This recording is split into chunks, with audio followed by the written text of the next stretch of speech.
안녕하세요. 자, 이번 시간 이제 이론입니다. 이론 문제는 숙달되기 전까지는 항상 어렵게 느껴지고 특히 계산 문제 어렵게 느껴지죠. 어쨌든 이것도 몇 번 하다 보면 요령이 생기고, 자, 지금부터 또 강의 들으면서 뭐 팁 하나 얻을 거 있나 한번 보세요. 자, 문제 1번. 다음 재고자산 자료를 가지고 매출원가를 구하래요. 매출원가. 물론 기본적으로 매출원가는 기초재고액에다가 순매입액 더한 다음에 기말재고를 빼는 거 이거 알고 계시죠? 근데 이걸 저는 이렇게 공식으로 물론 하는 것도 있지만 이런 건 어지간하면 T계정 그리는 게 제일 빨라요. 상품계정, 재고자산 상품계정을 그려서 기초재고 차변에 매입 차변 그리고 기말 대변 이렇게 하면 잔액이 바로 매출원가가 되죠. 이렇게 계산하면 훨씬 더 편합니다. 물론 눈치챘겠지만 여기 총매입액에 환출도 있고 막 애누리도 있고 하잖아요. 그럼 매입이 차변이면 환출과 애누리는 대변의 역분계니까 반대쪽에 적으면 되는 거죠. 이렇게 이런 식으로 T계정 이용하면 매출원가가 더 쉽게 나옵니다. 갈까요? 색깔 달리 해볼까? 색깔 다른 걸로 해봐야지. 자, 갈게요. 자, 1번 갖다 넣으면 돼요. 기초재고 차변이죠. 차변에 30만원 만 단위로 넣을게요. 만 단위로. 그 다음 총매입에 120 120이 120으로 보이면 120 적으면 되죠. 기말 20만원 20 대변에 적고 환입 요게 함정이죠. 이건 매출된 거 환입이니까 여기는 매출원가 구하는 거기 때문에 매입 관련된 것만 나오죠. 이건 함정입니다. 그 다음 환출 대변이죠. 8만원 애누리도 대변이죠. 뭐 10만원 뭐 순서 상관없으니까 끝이죠. 끝. 그럼 차변합계가 150 대변은 38 그럼 150에서 38 뺀 112 간단하게 나오잖아요. 이렇게 그죠? 이렇게 쉽게 나옵니다. 그죠? 그러니까 이게 T계정 그리는 게 훨씬 더 편하고 좋습니다. 두 번째, 일반 기업 회계 기준에 따라 유동성 배열법으로 나열했을 때 맞는 것은 맞는 겁니다. 그럼 이제 유동성 배열은 유동자산 먼저 적는 거니까 제일 먼저 현금 및 현금성 자산 그리고 외상물처금 몇 가지가 당좌자산 그리고 재고자산 제품 그리고 유형자산 기계장치 이런 식이죠. 이렇게 그래서 현금 및 현금성 자산이 먼저 나와야 되고 외상물 출금 나와야 되고 제품 나와야 되고 4번 있죠. 됐죠? 다음 넘어갑니다. 3번 요즘 문제가 약간씩 이렇게 머리 쓰는 문제가 나왔었다는 거죠. 3번 문제 보시지요. 3번 보면 자 다음 결산 과정에서 시산표를 작성했는데 차변합계가 491200 대변합계 588200 안 맞아요. 그래서 아래 이런 오류를 가정했을 때 올바른 금액이 얼마냐 이거죠. 자, 그럼 지금 시산표가 현재 차변, 시산표에는 물론 시산표 차변에는 자산과 비용이 오고 대변에는 부채와 자본과 수익이 온다는 기본 개념은 아시죠? 일단 현재의 잔액은 차변이 491200이었고 대변 잔액이 588200이었죠. 그랬는데 1번 단기 중 소모품비로 지급한 45,500원을 복리후생비로 처리했대. 뭐예요? 소모품비로 처리한 4호를 복리후생비. 근데 계정 과목이 틀렸죠. 근데 어차피 비용이고 비용이니까 이건 합계에는 영향 안 줍니다. 신경 안 써도 되고. 두 번째 미수금 이건 자산이죠.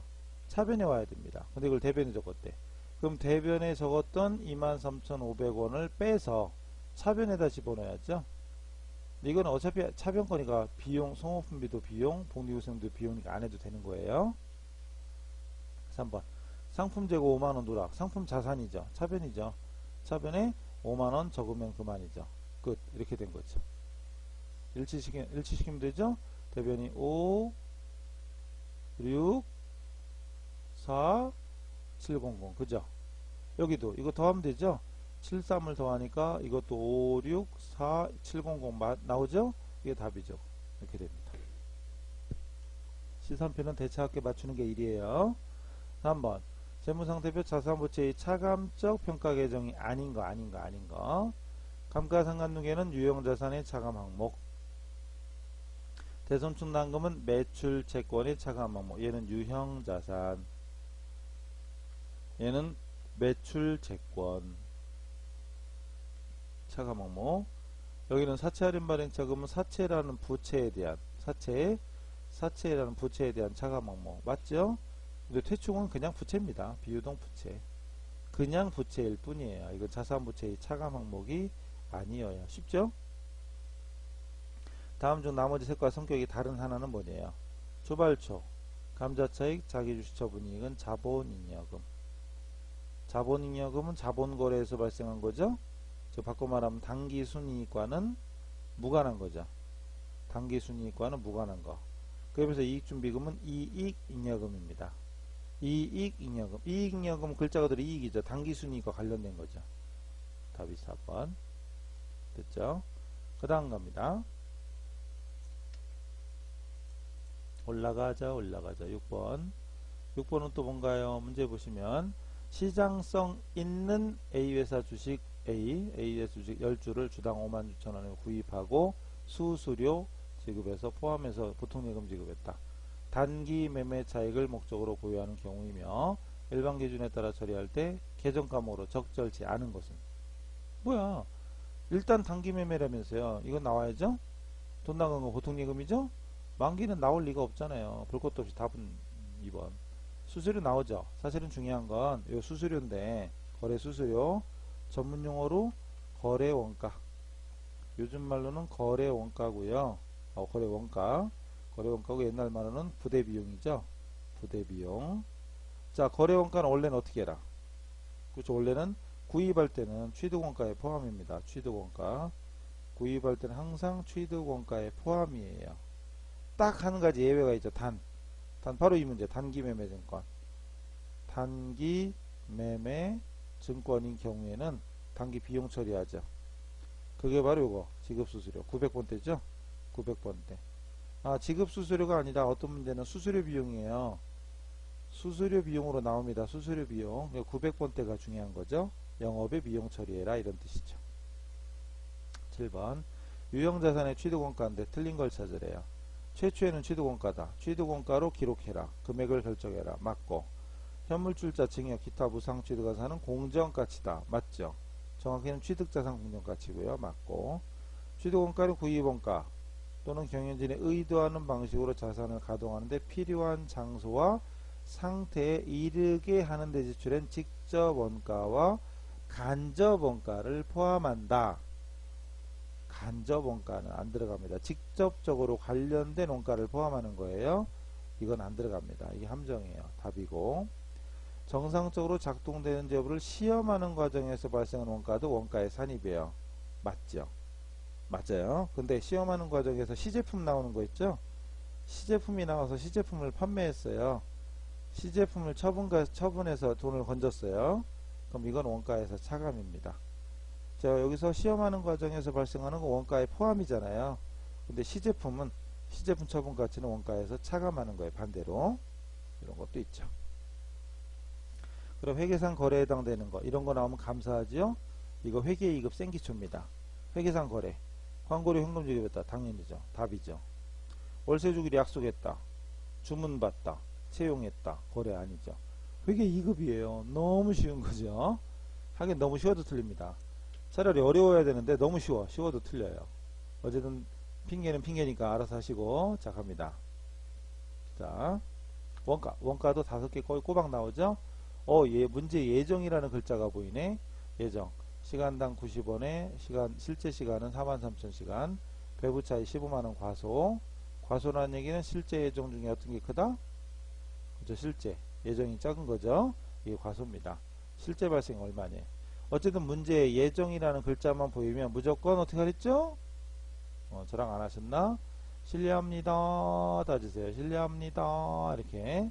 무조건 예정이라는 글자만 보이면 실례합니다. 그래서 실제를 차변해줬고 예정을 대변해줬고 예정을 먼저 하고 실제를 나중에 합니다. 그죠? 이때 예정 배부액은 실제 배부 기준 시간 생산량 곱하기 예정 배부율이죠. 굉장히 중요한 거잖아요. 이거요. 이렇게. 자, 이제 가볼까요? 물어본 거 실제 발생액을 물어봤고요. 근데 예정은 자 봅니다. 실제 기준이 시간이죠. 여기 노동시간 43,000시간 43,000시간이고 예정 배부율 나오죠. 여기 예정 배부율 시간당 90원 시간당 90원 됐죠? 시간당 90원 그리고 배부 차이가 소예요. 과소니까 실제가 큰 겁니다. 이렇게 실제가 커요. 그럼 여기에 과소가 나왔다는 얘기네. 그게 15만원이었대요. 그럼 요 금액을 계산하면 얼마예요? 94, 36, 93, 27, 3, 8, 7이죠. 387만원. 그런데 그 과소배부 15만원까지 더하면 이거 두 개 더한 게 이거 합죠. 그죠? 이거 두 개를 더해야 돼요. 그래서 402가 되나요? 402. 아십니까? 맞죠? 이렇게. 그래서 신뢰합니다. 이걸 생각하세요. 실제는 차변, 예정은 대변. 그리고 여기도 신뢰합니다. 실제 기준 곱하기 예정 배분율. 이건 외워버려야 돼요. 중요한 겁니다. 10번 원가에 대한 설명 중 가장 옳은 거. 1. 재료비는 기초원가, 가공비 모두 해당된다. 틀렸죠. 이거 시험에 되게 많이 나오는 거죠. 그래서 직접 재료원가, 직접 노무원가, 그리고 제조 간접원가가 있는데 그 중에 이 두 개를 합친 게 가장 기본적인 기본원가 또는 기초원가라고 하죠. 주원가라고도 하고, 그 다음 재료비를 제외한 나머지는 모두 가공원가, 가공비, 전환원가라고 하죠. 그러니까 둘 다 해당되는 건 노무입니다. 그죠? 됐고, 매몰원가는 다른 말로 하면 역사적 원가, 의사결정에 영향을 미치지 않는 겁니다. 자, 매몰원가를 다른 말로 뭐라고 한다고요? 그죠? 역사적 원가. 역사적 원가. 어떤 취득원가입니다. 취득원가. 네, 취득원가예요. 취득원가. 이렇게 됩니다. 틀렸고, 3번. 고정비, 고정비. 고정비는 조업도와 상관없이 일정하다. 일정한데? 일정하게 증가? 아니죠. 일정한 겁니다. 일정. 틀렸네. 답이 4번. 직접원가는 특정한 원가 집적 대상. 이 집적 대상은 원가를 모으는 대상이고요. 보통은 우리가 제품이다 라고 하면 되고요. 때로는 부문이 될 수도 있어요. 이렇게. 어쨌든 직접원가는 특정 제품에 추적할 수 있는, 추적 가능한, 맞죠? 중요한 겁니다. 됐죠?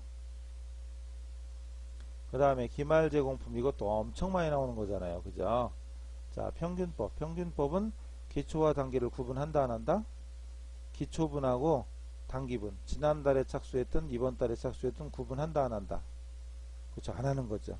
안 하는 게 평균법입니다. 물어본 건 가공비의 완성품 환산량. 이것도 굉장히 중요한 거죠.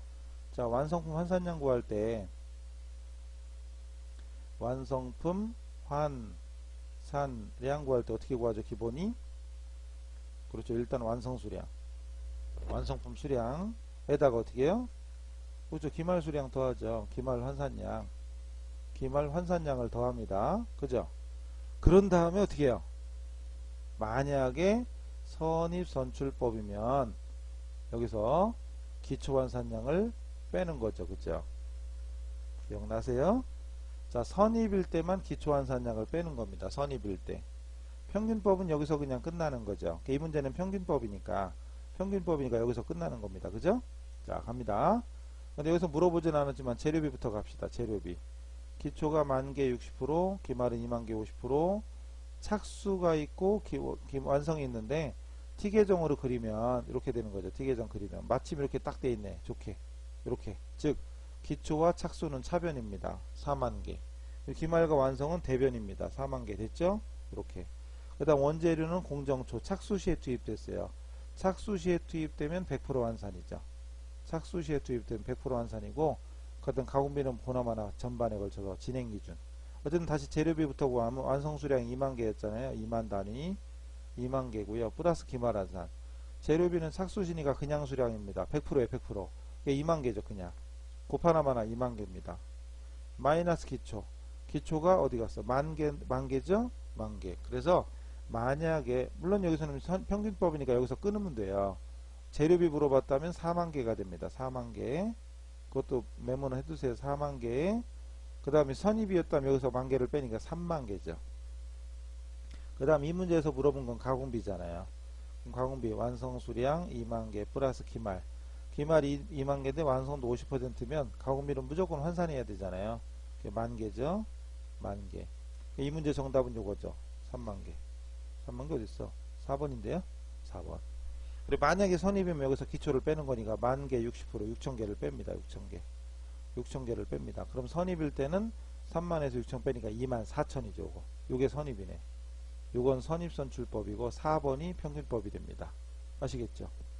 할 수 있겠죠? 평균법이든 선입이든 자연스럽게 할 수 있어야 됩니다. 됐죠? 자, 지우고 또 갑시다. 지우고, 그 다음 넘어가서 12번 또 계속 갑니다. 12번은 또 뭐냐? 12번. 자, 원가에 관련된 설명 중 가장 적절치 않은 거, 틀린 거. 일 제품 원가에 고정 제조 간접비를 포함하는지 여부에 따라 전부와 종합? 네, 직접이에요. 전부와 직접. 또는 변동. 근데 이 부분은 1급에서는 좀 어렵죠. 좀 어렵죠.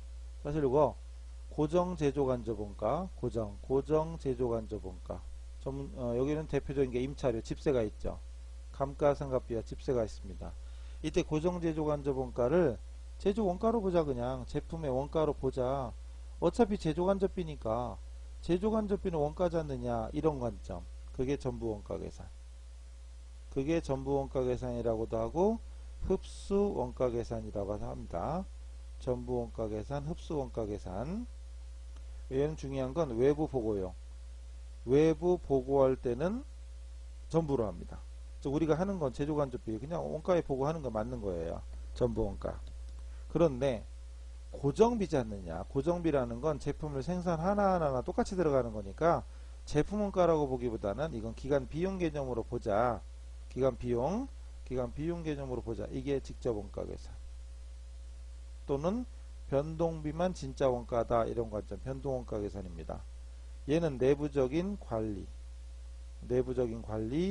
의사결정, 그리고 성과평가할 때는 유용합니다. 성과평가할 때는 이렇게. 그래서 전부와 직접 개념을 알아야 되는데, 문제는 이건 일반적으로는 우리 회계 1급 수준에서는 어려운 겁니다. 이건 세무 2급에 나와도 만만치 않은 문제예요. 어쨌든 1번은 틀렸습니다. 전부와 직접으로 나눠야 돼요. 종합원가는 개별과 종합이잖아요. 그건 솔직히 1번을 몰랐더라도 일단 어쨌든 답인 다를 때 몰랐더라도 2, 3, 4 봅시다. 생산 형태에 따라 개별원가, 종합원가 있죠. 또 추적 가능성에 따라 직접비, 간접비 있죠. 이 정도는 알아야 되자입니다. 알아야 되잖아요. 알아야 되자입니다는 뭐야? 알아야 되죠. 어이구 뭐야 이거.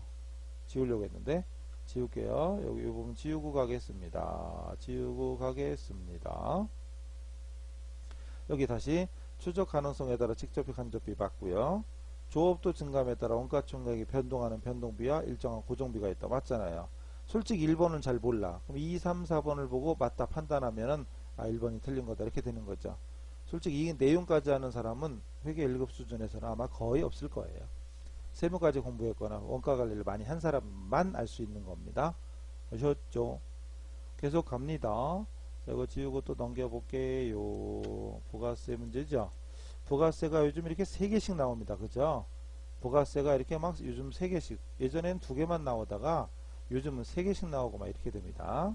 어쨌든 보면은 다음 중 부가세, 면세 대상에 해당되지 않는 거. 면세 대표적인 건 기본적으로 생필품을 떠올려야 되죠. 생필품을 떠올려야 됩니다. 그리고 자, 많이 나오는 게 미가공. 미가공은 단순 1차 가공도 포함되는 거죠. 단순 1차 가공. 쌀이나 김치, 된장, 쌈장은 안 된다. 쌈장은 1차 가공이 아니죠. 된장, 고추장은 고장? 아이고 이거 누가 쓴 거야 이거. 고추장이요. 고추장은 쌈장이나 고추장은 면세입니다. 그러나 이걸 섞어 놓으면 뭐가 되죠? 쌈장을 이렇게 섞는 거 아닌가? 몰라 어떻게 섞어. 그럼 그건 과세입니다. 또 수돗물은 면세지만 생수는 과세. 연탄, 무연탄은 면세지만 착화탄, 갈탄 이런 건 과세. 이런 식으로 많죠. 그죠? 기본적으로 생필품 쪽이고요. 그럼 이거 나오죠. 그리고 이거 시내버스, 그리고 지하철 들어가죠. 마을버스 들어가죠. 근데 고속버스는 안 들어가죠. 고속버스나 택시는 면세가 아닙니다. 답 나왔죠? 주택의 임대 면세. 교육 인허가 받은 학원의 교육 용역 면세. 그래서 면세가 은근히 많이 나오니까 신경 써서 공부하세요. 자, 중요한 건 이 문제 답만 보지 마시고 내용도 찾아보시고요. 그 다음에 일반 과세 사업자다. 부가세가 얼마냐? 부가세. 자, 거래 금액은 부가세가 포함되어 있지 않대요. 외상 매출. 외상으로 팔았으니까 당연히 부가세 징수해야죠. 2천만원. 부가세는 물론 10%입니다. 그죠? 부가세는 10%니까 2천만원에 10% 200만원. 부가세죠? 이번 사장 개인 사유로 사용한 상품, 제품 있죠? 개인적으로 갖다 쓴 거, 개인적 공급. 이것도 간주 공급이죠. 간주 공급이니까 공급 매출로 보는 거죠. 이때 간주 공급의 기준 금액은 시가입니다. 시가 120이죠. 80이 아니라 120이에요. 120만원에 10%니까 12만원이 되죠. 그 다음 비영업용 소형 승용차 매각대금. 이거 승용차 매각대금. 승용차 매각대금. 이것도 들어가야죠. 당연히 들어가야 됩니다. 100만원에 팔았으니까 과세죠. 매출과세. 매입 쪽이면 불공이지만 매출이니까 과세. 100만원에 10%니까 10만원. 화재로 인하여 소실된 제품. 소실된 거 공급? 아니죠. 이건 개인적 공급이나 사업상 증여 이런 건 간접 공급이지만 소실된 건 공급이 아닙니다. 여기는 세금 없어요. 끝났나요? 뭐 이래. 그러면은 부가세는 200에 12, 10 더하면 222만원이죠. 이거죠? 3번 답. 마지막 자동차를 수입하는 경우 수입 세금 계산서 공급가액에 포함되지 않는 거. 교육세, 개별 소비세, 관세, 취득세 중에 취득세는 여기 안 들어가고요. 공급가에 포함되는 건 교육세, 개별 소비세, 관세 이런 거 말고도 또 플러스 뭐 있지? 뭐 있죠? 관세 있죠? 개별 소비세, 주세도 있어요. 주세. 그리고 교육세에 들어갔네. 그럼 농특세도 있습니다. 교육세, 농특세, 농어촌 특별세 이런 것도 이거 또 있죠. 농특세라고 하는데 농어촌 특별세요. 그리고 또 교통, 에너지, 환경세, 교통, 에너지, 환경세까지 다 포함해서 공급가액에 포함됩니다. 취득세는 별개예요. 그래서 문제 답은 4번이 되는 거죠. 자, 부가세 만만치 않죠. 실기 관련된 게 나오면 맞추시고 실기랑 관련 없는 거 나오면 공부를 꽤 많이 하셔야 되니까 회계 1급 수준까지는 그 회계 원리랑 원가액에 초점 맞추랬죠. 자, 일단 여기까지입니다. 그래서 몇 개 맞추나 확인하시고 한 개라도 배운 게 있으면 유용한 거니까 강의를 들으시는 게 좋아요. 그리고 나서 다른 문제, 기업 회계 문제 같은 거 많이 풀어보시면 도움이 될 겁니다. 자, 일단 여기서 55회죠? 55회 기출문제를 마치도록 하겠습니다. 수고하셨습니다.